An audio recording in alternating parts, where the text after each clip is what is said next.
के मोहम्मदाबाद विधानसभा सीट से प्रत्याशी श्री अर्जुन सिंह चौहान जी, भारतीय जनता पार्टी के जिला के अध्यक्ष श्री विपुल भाई पटेल जी, गुजरात में संगठन के मंत्री श्री जानवीबेन व्यास जी, संगठन में प्रमुख श्री अजब सिंह ताबी जी, नीलेश पटेल जी, हेमेंद्र सिंह जादव जी, श्री भीका भाई परमार जी, श्री शीलाबेन व्यास जी, पिनाकिन राजपूत जी, दौलत सिंह ताबी जी, गौतम भाई चौहान जी, नटवर सिंह चौहान जी, वनराज सिंह जादव जी, अजीत सिंह दावी जी, नानाजी झाला जी, रमण भाई परमार जी, रमण भाई गोहिल जी, रमण भाई चौहान जी, और यहां पर उत्तर प्रदेश विधानसभा के हमारे लोकप्रिय विधायकगण डॉक्टर अवधेश सिंह जी, श्री सुशील सिंह जी और मोहम्मदाबाद विधानसभा सीट से जुड़े हुए मेरे सभी उपस्थित भाइयों बहनों, आप सबका मैं हृदय से अभिनंदन करता हूं। अभी मुझे यहां आकर के सिद्ध विनायक मंदिर में दर्शन करने का सौभाग्य प्राप्त हुआ है। और भाइयों बहनों, इस खेड़ा जनपद में ही डाकोर के पास रणछोड़ दास मंदिर है। ये भगवान श्री कृष्ण द्वारिकाधीश का मंदिर है। भगवान श्री कृष्ण मथुरा उत्तर प्रदेश से ही गुजरात की धरती पर आए थे और गुजरात की जनता ने उन्हें द्वारिकाधीश बना दिया। गुजरात की धरती ने इस देश को राष्ट्रपिता महात्मा गांधी दिया, जिन्होंने देश की आजादी का नेतृत्व करते हुए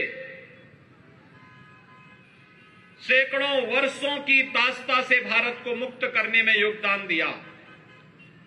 और गुजरात की धरती का कमाल है, लोह पुरुष सरदार वल्लभ भाई पटेल भी गुजरात की धरती पर पैदा होकर के भारत गणराज्य का एकीकरण करते हैं। गुजरात की धरती का चमत्कार है, दुनिया के सबसे लोकप्रिय नेता भारत के यशस्वी प्रधानमंत्री श्री नरेंद्र भाई मोदी जी भी गुजरात की धरती की माटी की देन है। भाइयों बहनों, वैश्विक मंच पर आज भारत दुनिया की सबसे बड़ी अर्थव्यवस्था के रूप में स्थापित हो रहा है। हम सब जानते हैं यह देश वर्तमान में अपनी आजादी का अमृत महोत्सव मना रहा है और इससे बड़ा सौभाग्य क्या हो सकता है कि जब देश आजादी का अमृत महोत्सव मना रहा है, उन स्थितियों में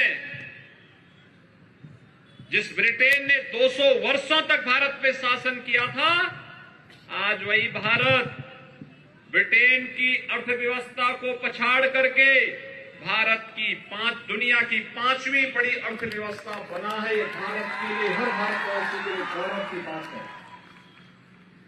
भाइयों बहनों, आज वैश्विक मंच पर भारत की प्रतिष्ठा बढ़ी है। दुनिया के 20 बड़े देश, जिन्हें G20 के नाम पर संबोधित किया जाता है, जिनका दुनिया के 80% संसाधनों पर अधिकार है,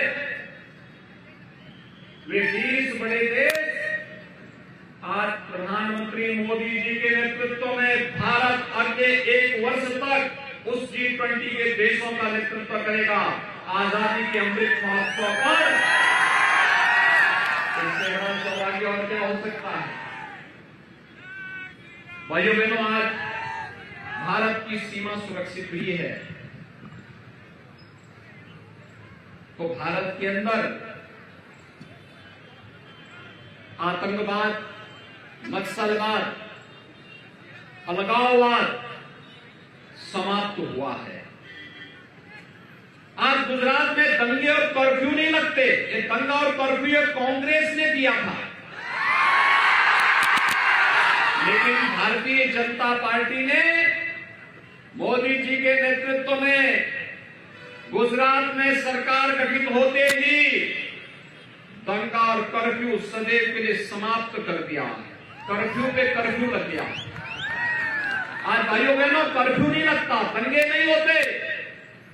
आज गुजरात में विकास होता है। सोमनाथ का मंदिर का पुनरुद्धार होकर के भगवान सोमनाथ का भव्य परिसर बनकर के तैयार होता है।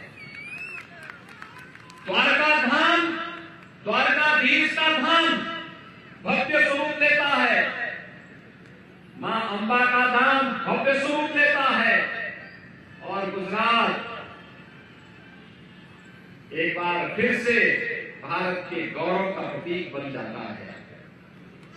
भाइयों बहनों, आपने देखा होगा कोरोना कालखंड में संकट थी पूरी मानवता के सामने। पूरी दुनिया पस्त थी कोरोना के सामने, लेकिन प्रधानमंत्री मोदी जी के नेतृत्व में कोरोना कालखंड के दौरान एक एक मंत्र, प्रधानमंत्री मोदी जी का एक एक मंत्र भारत की 135 करोड़ जनमानस को बचाने के लिए महत्वपूर्ण साबित हुआ। उन्होंने एक एक मंत्र दिया, जान है जहान है। जीवन और जीविका को बचाने के लिए जहां बीमार वहीं उपचार का मंत्र दिया। और फ्री में टेस्ट, फ्री में उपचार, फ्री में वैक्सीन और फ्री में हर गरीब को राशन की सुविधा का लाभ भी तो प्रधानमंत्री मोदी ने दिया। एक डबल इंजन की सरकार का कमाल था। भाइयों बहनों, अगर कांग्रेस की सरकार होती, वैक्सीन को लोग मार्केट में बेच देते और गरीब का राशन खा जाते हैं। किसी गरीब को राशन नहीं मिलता, किसी को फ्री में वैक्सीन नहीं मिलता अगर कांग्रेस होती तो। लेकिन मोदी जी ने एक एक व्यक्ति के जीवन की रक्षा की। एक और कोरोना जैसी महामारी का सामना किया, दूसरी ओर 500 वर्षों का इंतजार समाप्त हुआ। अयोध्या में राम मंदिर का निर्माण का कार्य भव्य रूप में आगे बढ़ चुका है। भव्य रूप में अयोध्या में भगवान राम का मंदिर बन रहा है।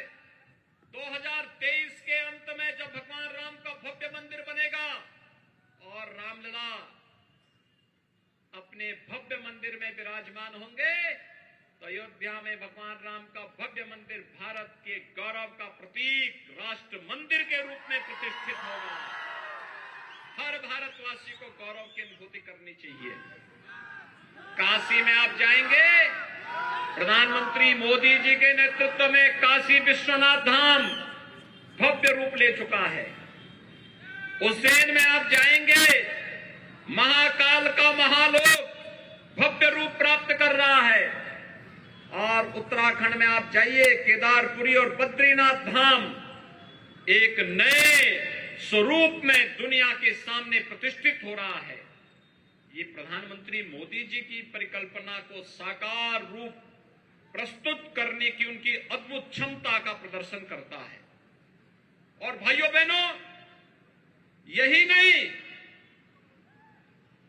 कांग्रेस ने आतंकवाद दिया था कश्मीर में धारा 370 लगा करके, और प्रधानमंत्री मोदी जी और गृह मंत्री अमित शाह जी ने धारा 370 को सदैव के लिए समाप्त करके आतंकवाद की ताबूत पर अंतिम कील ठोकने का काम भी किया है। और इसलिए भाइयों बहनों, आज मैं आपके पास आया हूं कहने के लिए, मुझे एक बात बताइए, क्या कांग्रेस कश्मीर से धारा 370 हटाती? और अगर कश्मीर से धारा 370 नहीं हटता तो भाइयों बहनों, आतंकवाद भी समाप्त नहीं होता। आतंकवाद समाप्त नहीं होता तो दंगे भी समाप्त नहीं होते। कर्फ्यू लगा रहता, विकास बाधित होता, बहन बेटियां सुरक्षित होती, व्यापारियों का व्यापार प्रभावित होता, कोई नया निवेश नहीं होता, तो नौजवानों को रोजगार नहीं मिलता, नौजवानों को नौकरी और रोजगार नहीं मिलता, तो वे पलायन करते, और इसी को पलायन को कहते हैं ब्रेन ड्रेन। एक ही चोट से सारी बीमारियों का समाधान कर दिया कश्मीर से धारा 370 को हटा करके। और मैं पूछना चाहता हूं, क्या कांग्रेस अयोध्या में राम मंदिर का निर्माण करती? क्या कांग्रेस कर पाती? क्या कांग्रेस अयोध्या में राम मंदिर का निर्माण करती? और क्या कांग्रेस काशी में काशी विश्वनाथ धाम का निर्माण कर पाती? भाइयों बहनों, कांग्रेस न आपके संकट में सहयोगी बन सकती है। कोरोना कालखंड में ये दोनों भाई बहन कहीं दिखाई दे रहे थे क्या? कहीं नजर आ रहे थे? आज भी नहीं आ रहे हैं, नहीं दिखाई दे रहे होंगे। आपने देखा होगा, भारत जोड़ो आंदोलन चला रहे हैं, भारत जोड़ो यात्रा चला रहे हैं, लेकिन भारत जोड़ो कैसे चला पा रहे हैं देख रहे होंगे। उनके मंच पर राष्ट्रगान के लिए खड़े होते हैं और पता लगता है कि फिल्मी गाना बजने लगता है। ये है उनका भारत जोड़ो। भाइयों बहनों, ये लोग बोलते कुछ और है, करते कुछ और है, लेकिन भारतीय जनता पार्टी प्रधानमंत्री मोदी जी के नेतृत्व में जो बोलती है वही करती है, जो करती है वही बोलती है। और यही कारण है कि देश के अंदर विश्वास के प्रतीक के रूप में मोदी जी आज पूरे भारत के 135 करोड़ लोगों के लाडले बने हुए हैं, उनके विश्वास के प्रतीक बने हुए हैं।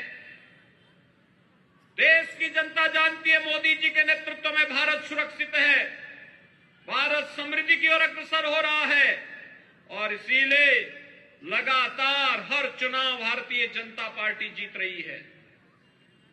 उत्तर प्रदेश में 403 विधानसभा है, 25 करोड़ की आबादी है, और कांग्रेस कितनी सीट जीती है?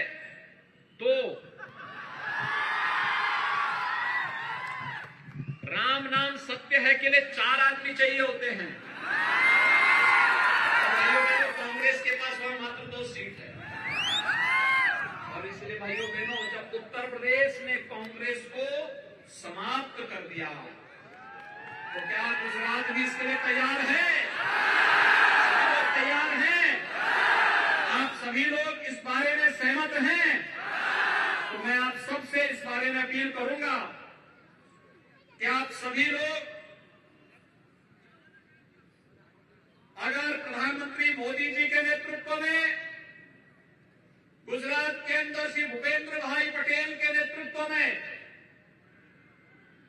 खुश हैं, तो आप सभी भारतीय जनता पार्टी के प्रत्याशी श्री अर्जुन सिंह चौहान को भारी बहुमत से विजयी बनाने में अपना योगदान देंगे।